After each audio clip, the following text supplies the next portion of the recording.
Assalomu alaykum. Yoshlar telekanali o'z dasturlarini davom ettiradi. Efirda yangi davr informatsion dasturi.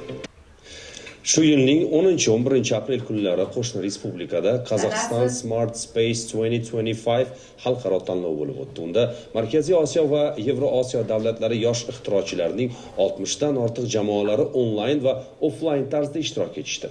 Kosmik sohani tadqiq etish, sayyoramiz muammolariga innovatsion yechim topish jarayonlarini o'zida mujassam etgan mazkur tanlovda poytaxtimizdagi Sehriyo nodavlat ta'lim muassasasining iqtidorli o'quvchilari ham qatnashdi. Muxbirimiz Lobar Po'latova ushbu tanlov jarayonlarini kuzatib, dasturimiz uchun lavha tayyorlagan.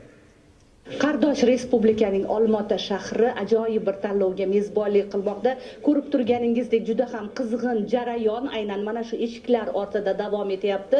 Chunki xalqaro tanlovga kelgan 60 dan ortiq jamoalar o'zlarining aynan kosmos sohasini tadqiq etish borasidagi yangi startaplarni, yangi tashabbuslarni yig'ilganlar e'tiboriga havola etishyapti. Ularning orasida bizning yurtimiz yoshlari borligi ham e'tiborga molikdir.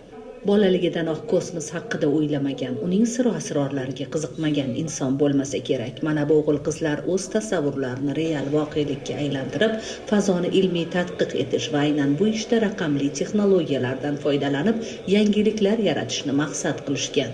Mazkur xalqaro tanlov Qardosh Respublikada bu yil 4-bor o'tkazilyapti. Unda mamlakatimizning Sehriyo nodavlat ta'lim muassasasi o'quvchilari o'zlarining kosmik sohaga oid yangi ixtirolari bilan ishtirok etishdi.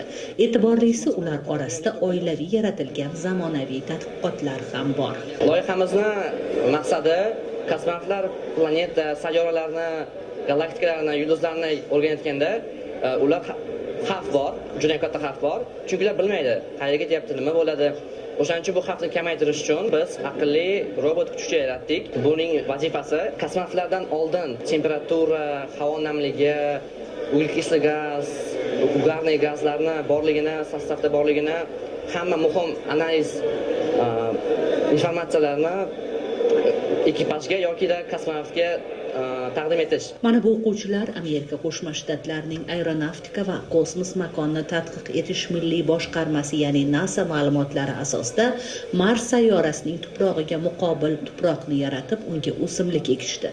Ularning loyihasi ushbu sayyorada yashil olamni yaratishga qaratilgan. Shuningdek, yurtimiz o'quvchilarining fazodagi kosmonavtga psixologik yordam deb ataladigan loyihasi ham hakamlar, ya'ni sohaning yetakchi mutaxassislari tomonidan yuqori baholandi. Tanlovda O'zbekiston, Rossiya, Qozog'iston, Birlashgan Arab Amirliklari, Fransiya kabi mamlakatlardan 60 dan ortiq yoshlar jamoalari onlayn va offlayn tarzda qatnashdi.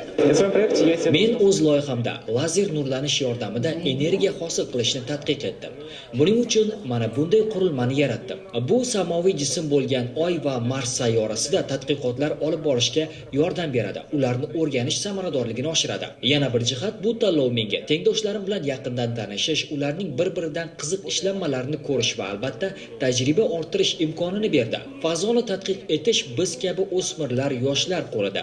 Mening loyiham ekspertlar tomonidan yuqori baholanganidan xursandman. Bu kabi g'oliblik men uchun katta mas'uliyat hamdir. Bu e'tirof navbatdagi tanlovlarga bundan ham dolzarb va mukammal ishlanmalardan kelishimni anglatadi. Tashkilotchilar yildan yilga ko'lami va qamrovi kengayib borayotgan mazkur tanlovning navbatdagi saralashlarini O'zbekistonda o'tkazishni rejalashtirishmoqda.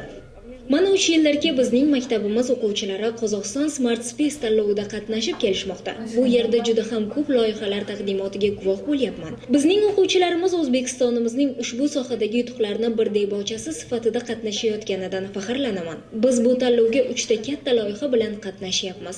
Samoni o'rganish, ona sayyorani tadqiq etish bu cheksiz imkoniyat. Shu bilan birga olam zavq olish hamdir.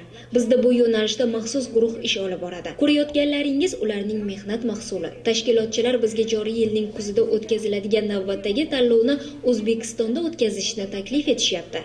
Biz mamnuniyat bilan qabul qildik. Ochig'i bir-biridan iqtidorli yigit-qizlarning ajoyib ishlanmalarini baholash hakamlarga ham oson kechmadi. Tanlovda o'zbekistonlik yoshlar turli nominatsiyalarda Grand-Pri, birinchi va ikkinchi o'rinlarni qo'lga kiritishdi. Qizg'in jarayonlarga boy bo'lgan saralash va qo'shni davlatga safar nihoyasiga yetdi. Ammo yoshlarning qalbida olam taassurotlar qoldi.